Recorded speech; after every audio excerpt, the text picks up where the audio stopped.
नमस्कार विद्यार्थी जी।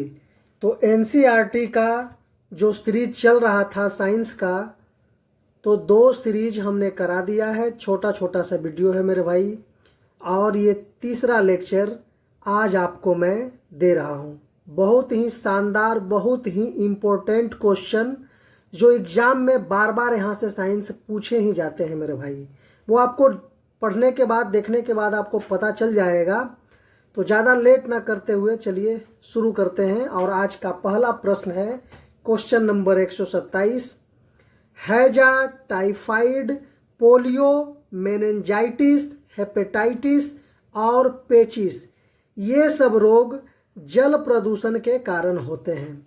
हैजा, टाइफाइड, पोलियो, मेनिंजाइटिस, हेपेटाइटिस, पेचिस, ये सब रोग जल प्रदूषण के कारण होते हैं। बहुत ही शानदार क्वेश्चन है, पूछा ही जाता है मेरे भाई। 128 नंबर, पृथ्वी पर उपलब्ध पानी में मात्र 0.006% ही पीने लायक पानी है। पृथ्वी पर उपलब्ध पानी में मात्र 0.006% ही पीने लायक पानी है। बाकी सब गंदा पानी, खारा पानी है। और फिर भी हम लोग क्या करते हैं, बहुत ही ज़्यादा बर्बाद भी करते हैं मेरे भाई। चलिए क्वेश्चन नंबर 129। संयुक्त राष्ट्र के अनुसार प्रति व्यक्ति को प्रतिदिन कितने लीटर पानी का उपयोग करना चाहिए? तो 50 लीटर प्रतिदिन।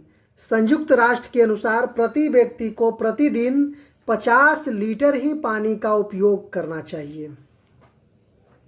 पर यहाँ तो स्नान करने में ही 200-300 लीटर बर्बाद करते हैं। चलिए क्वेश्चन नंबर 130। भूजल के भिन्न भिन्न स्तर को जल तालिका कहते हैं। भूजल के भिन्न भिन्न स्तर को जल तालिका कहते हैं। Question number 131। उर्वरक एक मानव निर्मित लवण है, जबकि खाद एक प्राकृतिक पदार्थ है। उर्वरक जो आर्टिफिशियल है, मानव निर्मित है, लेकिन खाद क्या है? खाद क्या है? प्राकृतिक है। चलिए 132। खाद के उपयोग से मिट्टी में जल धारण करने की क्षमता में वृद्धि होती है। खाद के उपयोग से मिट्टी में जल धारण करने की क्षमता, वाटर ऑब्जर्वेशन इसको बोलते हैं, उसकी क्षमता में वृद्धि होती है। 133। फसलों से खरपतवार अलग करने की प्रक्रिया निराई कहलाती है। फसलों से खरपतवार अलग करने की प्रक्रिया निराई कहलाती है। Question number 134। हार्वेस्टर एक प्रकार की मशीन है जिसका उपयोग फसलों की कटाई करने में करते हैं। हार्वेस्टर एक प्रकार की मशीन है जिसका उपयोग फसलों की कटाई करने में करते हैं। Question number 135। बीजों का बड़े पैमाने पर भंडारण साइलो कहलाता है। बीजों का बड़े पैमाने पर स्टॉक साइलो कहलाता है। नेक्स्ट क्वेश्चन मेरे भाई। लीवर में विटामिन ए तथा कॉड लीवर में विटामिन डी की प्रचुरता होती है। और ये कॉड लीवर ऑयल यह आपको मछली से प्राप्त होता है। मछली से प्राप्त होता है कॉड लीवर ऑयल, जिसमें मात्रा विटामिन डी की प्रचुरता होती है। चलिए नेक्स्ट क्वेश्चन मेरे भाई। Question number 137। अतिसार एवं मलेरिया। अतिसार एवं मलेरिया प्रोटोजोआ द्वारा, जबकि टाइफाइड एवं क्षय रोग जीवाणु द्वारा होती है। अतिसार एवं मलेरिया प्रोटोजोआ द्वारा, जबकि टाइफाइड एवं क्षय रोग जीवाणु द्वारा होती है। अतिसार, मलेरिया प्रोटोजोआ, टाइफाइड एवं टीबी रोग, क्षय रोग जीवाणु द्वारा होता है। Question number 138। क्लोमाइडोमोनास। क्लोमाइडोमोनास और स्पाइरोगाइरा क्या है? शैवाल हैं, जबकि राइजोपस कवक हैं। जबकि राइजोपस क्या है? कवक हैं।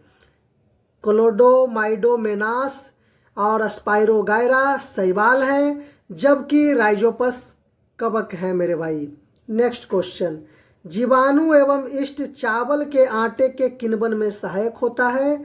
जिससे इडली एवं डोसा बनते हैं। जीवाणु और एवं ईस्ट जो हैं चावल के आटे के किण्वन में सहायक होते हैं, जिससे इडली एवं डोसा बनाया जाता है। क्वेश्चन नंबर 140, सर्वप्रथम अलेक्जेंडर फ्लेमिंग ने जीवाणु रोगों से बचाव हेतु कवक के साथ प्रतिजैविक पेनिसिलिन बनाया। सर्वप्रथम अलेक्जेंडर फ्लेमिंग ने जीवाणु रोगों से बचाव हेतु कवक से सर्वप्रथम प्रतिजैविक पेनिसिलिन बनाया था, अलेक्जेंडर फ्लेमिंग ने। क्वेश्चन नंबर 141, सर्वप्रथम एडवर्ड जेनर ने चेचक के लिए 1798 में चेचक के टीके की खोज करी थी। सर एडवर्ड जेनर ने सर्वप्रथम चेचक के लिए 1798 में चेचक के टीके की खोज करी थी। 142, एडीज मच्छर डेंगू रोग का वाहक है। एडीज मच्छर डेंगू रोग का वाहक है। 143, मादा एनोफिलीज मलेरिया रोग का वाहक है। मादा एनोफिलीज जो मच्छर है मलेरिया रोग का वाहक है। क्वेश्चन नंबर 144, रॉबर्ट कोच ने सन 1875 में बैसिलस एंथ्रेसिस नामक जीवाणु की खोज की, जिससे एंथ्रेक्स रोग होता है। रॉबर्ट कोच ने सन 1875 में बैसिलस एंथ्रेसिस नामक जीवाणु की खोज की, जिससे एंथ्रेक्स रोग होता है। 145, नींबू में कैंकर रोग जीवाणु से होता है। नींबू में कैंकर रोग जीवाणु से होता है। क्वेश्चन इस तरह से भी बन सकता है कि इनमें से किस वस्तु से या किस जंतु से कैंकर रोग संबंधित है। तो आपका रहेगा नींबू, आपका रहेगा सेब, आपका रहेगा धान, या आपका रहेगा कोई जानवर का नाम। तो यहाँ नींबू हो जाएगा। गेहूं में रस्ट रोग कवक से होता है, कवक से होता है। भिंडी में पीत रोग वो वायरस से होता है। तो नींबू में कैंकर रोग, गेहूं में रस्ट रोग, भिंडी में पीत रोग। चलिए 148, खट्टे पदार्थ के संरक्षण के लिए नमक का उपयोग किया जाता है। खट्टे पदार्थ के संरक्षण यानी सुरक्षित रखने के लिए नमक का उपयोग किया जाता है। क्वेश्चन नंबर 149, खाद्य पदार्थ के संरक्षण के लिए सोडियम बेंजोएट, खाद्य पदार्थ के संरक्षण के लिए सोडियम बेंजोएट तथा सोडियम मेटाबाइसल्फाइड का उपयोग किया जाता है। खाद्य पदार्थ के संरक्षण के लिए सोडियम बेंजोएट तथा सोडियम मेटाबाइसल्फाइड का उपयोग किया जाता है। क्वेश्चन नंबर 150, जैम, जेली एवं स्क्वैश का संरक्षण चीनी द्वारा किया जाता है। जैम, जेली एवं स्क्वैश का संरक्षण चीनी द्वारा किया जाता है। अगला क्वेश्चन, विषाणु केवल परपोषी जैसे जीवाणु, पादप या जंतु में गुणन करते हैं। विषाणु केवल परपोषी जैसे जीवाणु, पादप या जंतु में क्या करते हैं? गुणन करते हैं। 152, मलेरिया प्रोटोजोआ द्वारा होता है तथा कीट द्वारा फैलता है। मलेरिया जो है प्रोटोजोआ द्वारा होता है, लेकिन कीट के द्वारा यह फैलता है, क्योंकि मलेरिया मच्छर से होता है, मच्छर एक कीट है। 153, सूर्य का प्रकाश, वायु इत्यादि अक्षय ऊर्जा का स्रोत है। सूर्य का प्रकाश, वायु इत्यादि ये सब अक्षय ऊर्जा का स्रोत है। क्वेश्चन नंबर 154, तापीय शक्ति संयंत्रों में विद्युत ऊर्जा उत्पन्न करने में जीवाश्म यानी कोयला का उपयोग होता है। तापीय शक्ति संयंत्रों में विद्युत ऊर्जा उत्पन्न करने में जीवाश्म यानी कोयला का उपयोग होता है। 155 नंबर, मृत वनस्पति के धीमे प्रक्रम द्वारा कोयले में परिवर्तन को कार्बनीकरण कहते हैं। मृत वनस्पति के धीमे प्रक्रम द्वारा कोयले में परिवर्तन को कार्बनीकरण कहते हैं। क्वेश्चन नंबर 156, कोलतार और कोल गैस कोयला से प्राप्त किया जाता है। कोलतार कोयला से प्राप्त किया जाता है, कोल कोयला से प्राप्त किया जाता है और कोल गैस कोयला से प्राप्त किया जाता है। ये तीनों कोयला से प्राप्त किया जाता है। क्वेश्चन नंबर 157, कीटों को भगाने के लिए उपयोग किए जाने वाले नैप्थलीन की गोलियां कोल तार से प्राप्त किया जाता है। कीटों को भगाने के लिए उपयोग किया जाने वाले नैप्थलीन की गोलियां कोल तार से प्राप्त किया जाता है। क्वेश्चन नंबर 158, कोल तार के स्थान पर पेट्रोलियम उत्पाद बिटुमेन का उपयोग किया जाता है। कोल तार के स्थान पर पेट्रोलियम उत्पाद बिटुमेन का उपयोग किया जाता है। कोल तार के स्थान पर पेट्रोलियम उत्पाद बिटुमेन का उपयोग किया जाता है। Question number 159, question number 159, petrol का उपयोग हल्का चलने वाली गाड़ी तथा डीजल का उपयोग भारी मोटर वाहनों में किया जाता है। पेट्रोल का उपयोग हल्के वाहनों में यानी हल्के चलने वाली गाड़ी में और डीजल का उपयोग भारी मोटर वाहनों में किया जाता है। पेट्रोलियम का निर्माण समुद्र में रहने वाले जीव से हुआ है। पेट्रोलियम का निर्माण समुद्र में रहने वाले जीव से हुआ है। विश्व का सबसे पहला तेल कुआं पेंसिल्वेनिया में अमेरिका में 1859 में हुआ था। विश्व का सबसे पहला तेल कुआं पेंसिल्वेनिया अमेरिका में 1859 में हुआ। 162 नंबर क्वेश्चन, पेट्रोलियम कोयला को काला सोना भी कहते हैं। पेट्रोलियम या कोयला को काला सोना भी कहते हैं। सबसे ज़्यादा उष्मीयमान किसका होता है? तो पहले गैस का, फिर द्रव का, फिर ठोस का। सबसे ज़्यादा उष्मीयमान मतलब गर्मी, उष्मा गैस में, फिर द्रव में, फिर ठोस में। सबसे ज़्यादा ज्वलनशील ज्वलन ताप, तो सबसे ज़्यादा ज्वलन ताप जलने के बाद जो टेम्परेचर देता है तो ठोस में, द्रव में, गैस में। मतलब सबसे ज़्यादा उष्मीयमान का सीधे एकदम अपोजिट है सबसे ज़्यादा ज्वलन ताप वाला। मैग्नीशियम जल MgO प्लस उष्मा प्लस प्रकाश देता है। मैग्नीशियम जल प्लस उष्मा प्लस प्रकाश देता है। वह न्यूनतम ताप जिस पर कोई पदार्थ जलने लगता है उस ताप को ज्वलन ताप कहते हैं।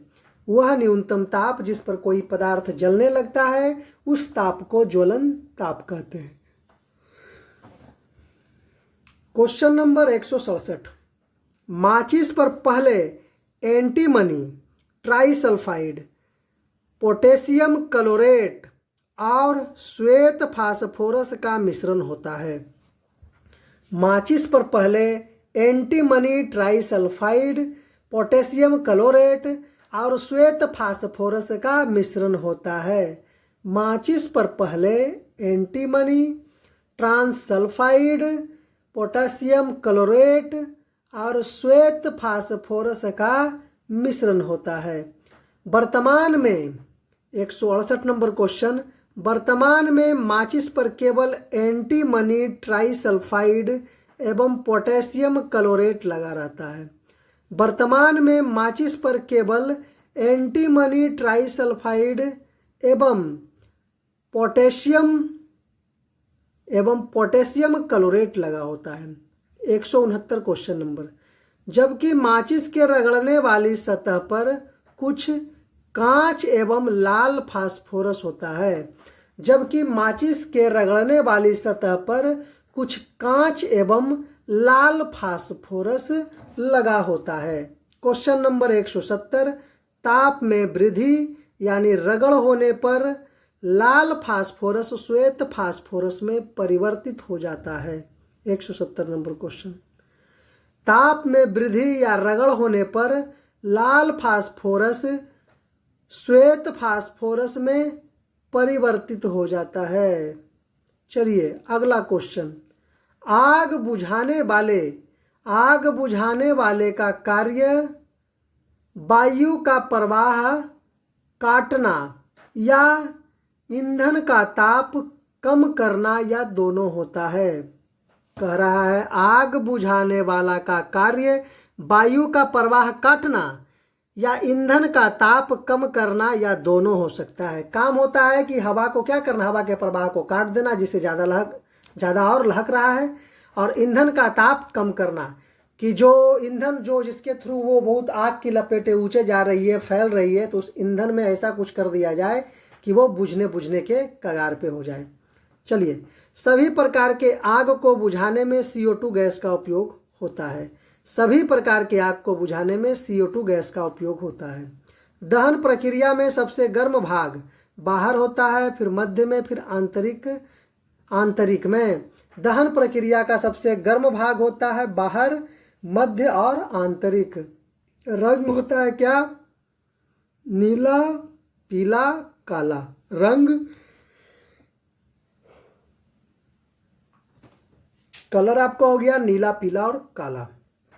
क्वेश्चन नंबर 174, ऊष्मीय मान का एसआई मात्रक किलो जूल प्रति किलोग्राम होता है। किलो जूल प्रति किलोग्राम ऊष्मीय मान का एसआई मात्रक होता है। सल्फर एवं नाइट्रोजन के ऑक्साइड के कारण अम्लीय वर्षा होती है। सल्फर एवं नाइट्रोजन के ऑक्साइड के कारण अम्लीय वर्षा होती है। क्वेश्चन नंबर 176, ज्वलनशील पदार्थ का ऊष्मीय मान ज़्यादा तथा ज्वलन ताप कम होना चाहिए। ज्वलनशील पदार्थों का ऊष्मीय मान ज़्यादा तथा ज्वलन ताप कम होना चाहिए।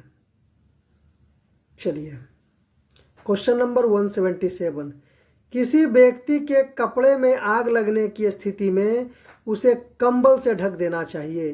किसी व्यक्ति के कपड़ा में आग लगने की स्थिति में उसे कंबल से ढकना चाहिए, न कि अग्निशामक का उपयोग। उसमें उपस्थित अम्ल क्षार त्वचा के लिए हानिकारक होता है। किसी व्यक्ति के कपड़े में आग लगने की स्थिति में कंबल से ढकना चाहिए, ना कि अग्निशामक का प्रयोग, क्योंकि उसमें क्या होता है, एक से एक केमिकल डाला हुआ रहता है। उसमें उपस्थित अम्ल क्षार और त्वचा के लिए हानिकारक होता है। अम्ल और क्षार त्वचा के लिए क्या होता है, हानिकारक होता है।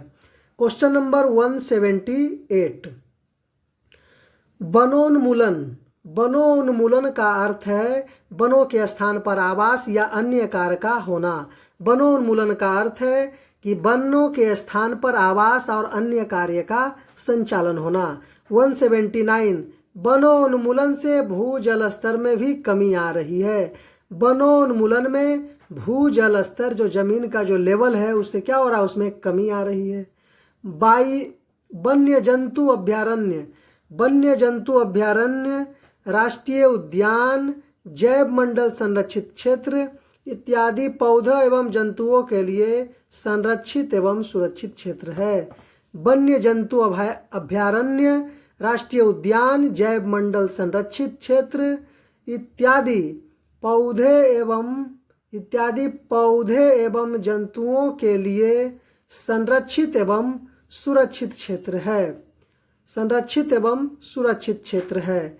किसी विशेष क्षेत्र में पाए जाने वाले पेड़ पौधे एवं जंतु को क्रमशः वनस्पति जात एवं प्राणी जात कहते हैं।